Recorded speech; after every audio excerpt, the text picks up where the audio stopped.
Kalau dulu usahawan atau peniaga bila mereka nak membuka perniagaan, mereka perlu ada premis, mereka perlu ada ruang untuk mempromosi ataupun memaparkan produk-produk mereka. Tapi mutakhir ini kalau kita lihat dengan kemunculan pelbagai platform perniagaan atas talian, perniagaan ataupun keusahawanan tu dah mengambil pendekatan yang sangat berbeza. Maknanya sekarang ni usahawan tak perlu ada kedai pun, hanya ada bilik mungkin di rumah mereka, di bilik mereka, dan ada kamera, telefon bimbit, telefon pintar dan juga akaun social media. Jadi mereka dah boleh mulakan perniagaan.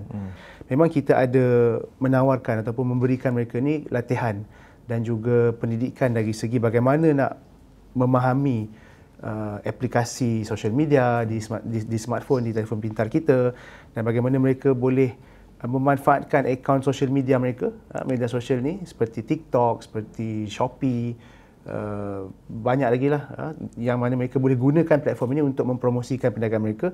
Dan kita juga ajar mereka ni bagaimana nak buat konten, bagaimana nak live untuk promosikan barang mereka. Kita juga mendedahkan mereka ni dengan aplikasi, bagaimana mereka nak gunakan atau memanfaatkan aplikasi ChatGPT dan juga AI dalam mana untuk memudahkan perniagaan mereka.